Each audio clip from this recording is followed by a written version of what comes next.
Un cordial saludo a los directivos del Inter-American Institute for Democracy, presidente Tomás Regalado, director ejecutivo Carlos Sánchez Berzaín, directora Beatriz Rangel, al autor de Manual para hundir un país, Israel Mérida Martínez, a nuestro director Ricardo Israel, a la directora del Diario de las Américas, Ileana Labastida, quien ha hecho la presentación del autor, y un saludo a todos los que nos acompañan en esta presentación de este libro tan necesario para la memoria histórica de otro país secuestrado por la Organización del Socialismo Siglo XXI. Es para mí un privilegio comentar sobre el trabajo realizado por mi directo colega Israel Mérida Martínez, pues entiendo su necesidad de que exista un registro cronológico que ayude a estas y futuras generaciones a recordar y a comprender el infortunio de su patria. Manual para hundir un país, asegura Israel Mérida Martínez, es una narración cronológica de la sucesión presidencial de Yanine Áñez, quien ejercía el cargo de vicepresidente de la Cámara del Senado cuando fue la renuncia de Evo a la presidencia de Bolivia el 12 de noviembre del 2019, tras 21 días de resistencia civil y la anulación de las elecciones presidenciales. Si bien la línea que conduce su crónica va paralela a una crítica de orden ético y moral, citando inclusive la visión de vida de servicio de Jesucristo de acuerdo a la Biblia, para revivir aquel momento en que Yanine Áñez entró al palacio a posesionarse empuñando las Sagradas Escrituras, Israel Mérida Martínez no escatima en recordar que el mandato que recayó en Áñez tras la lucha del pueblo en las calles consistía en la pacificación del país, hacer un llamado a nuevas elecciones, hacer frente políticamente al gobierno saliente, y que por ambiciones personales o por sometimiento a grupos de interés, erró irremediablemente el camino. La administración de Áñez en tiempo récord no llegó a diferenciarse mucho de los gobiernos que la precedieron. Se llenó de denuncias de corrupción, nepotismo, cuestionadas medidas económicas, crisis sanitaria y la cereza del pastel, su propia candidatura presidencial. Pero el autor necesita contar cómo Bolivia llegó a perder una oportunidad tan dorada de deshacerse de la franquicia castrochavista. Bolivia había vivido casi 14 años de ser un laboratorio vivo de los experimentos dictatoriales del socialismo siglo XXI. El movimiento al socialismo de Evo Morales no consideraba la alternancia del poder y venía cimentando su permanencia utilizando lo que Israel Mérida Martínez denomina la judicialización de la política o la politización de la justicia, abusando del poder para reprimir a la oposición y todo disenso. Desaparecieron la institucionalidad, el Estado de Derecho, el sistema de pesos y contrapesos y todo el guión para perpetuarse en el poder. Mérida Martínez escribe para recordarnos que en Bolivia se ha derramado sangre, mucha sangre por la libertad. Da cuenta de casi un centenar de muertos por conflictos sociopolíticos y nos da un dato muy importante. Antes del 2005 existían organizaciones de derechos humanos que se encargaban del registro de personas fallecidas durante conflictos sociales que desaparecieron con la llegada del MAS al poder, y enumera varios enfrentamientos que merecen ser nombrados y que voy a aprovechar esta oportunidad para mencionarlos.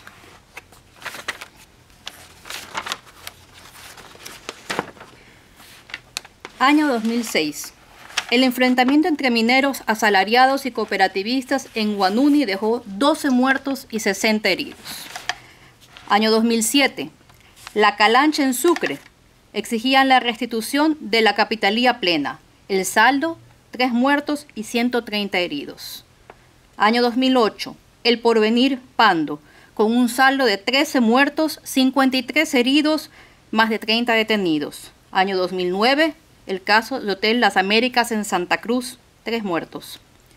Año 2010, pobladores enfrentamiento entre comunitarios de Alto Beni y Caranaví, con intervención policial. Resultado, 2 muertos y decenas de heridos. Año 2012, Yapacaní. Comunarios en protesta exigían la renuncia del alcalde del MAS. Intervención policial en el conflicto, resultado, 3 personas muertas. Año 2013, incursión violenta a las comunidades de Apolo 4, 4 personas perdieron la vida. 2014, enfrentamiento entre policías y cooperativistas por la ley minera y metalurgia. Resultado, 2 fallecidos y 60 heridos. Año 2016, Panduro, mineros cooperativistas y policías enfrentados. Resultado, 5 muertos, entre ellos el viceministro del régimen interior Rodolfo Illanes. Año 2018, La Asunta, enfrentamiento entre policías y cocaleros, 2 personas muertas, decenas de heridos.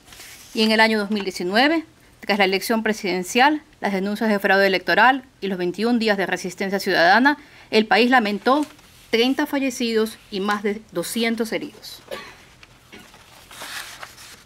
Sin embargo, la versión que hasta hoy mantiene Evo Morales es de 0 muertos por conflictos derivados del proceso de imposición de otra dictadura castrochavista en América Latina.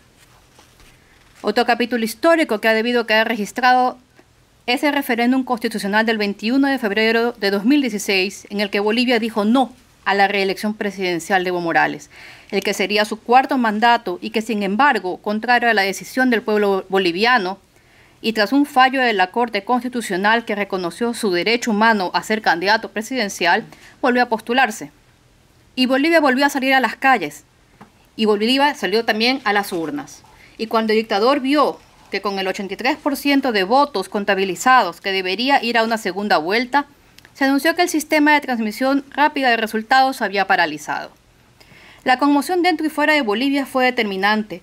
La OEA acabó realizando una auditoría que concluyó con un informe que certificaba que existió manipulación dolosa, irregularidades graves en los resultados y en el cómputo final.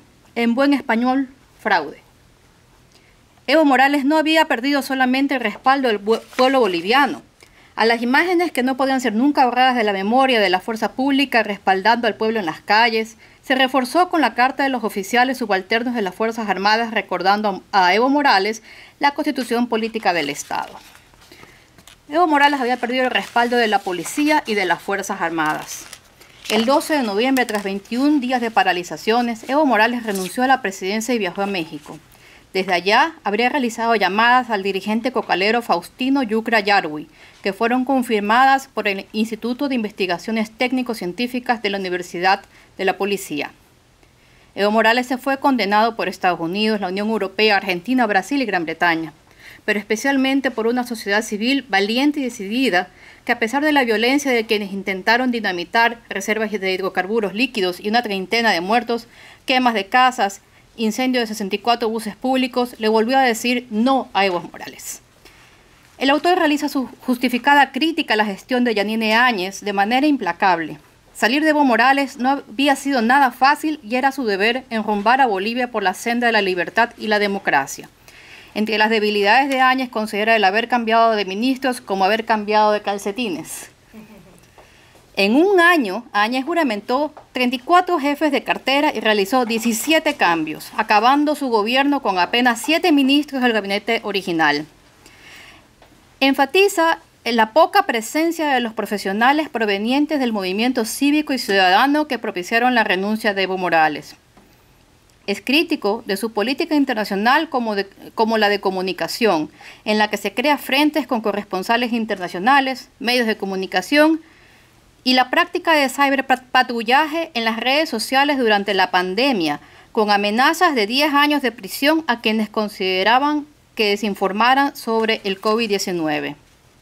Manual para hundir un país describe paso a paso los errores en los que incurrió Yanine Áñez y echaron al traste una oportunidad histórica que llevó mucho tiempo y costó muchas vidas llegar a tenerla. Todos sabemos el desenlace de esta tragedia boliviana, en que Yanine Áñez acaba por sus propios errores en prisión y Evo Morales recupera el poder vía Arce Catacora. Enrique Rosenthal, citado en el libro, dijo: un verdadero líder no crea separación, sino une a las personas. Y el fin de un político real y con ética debería ser unir a su pueblo. Felicitaciones al autor por su nuevo libro y muchísimas gracias por haberlo presentado en el Inter-American Institute for Democracy.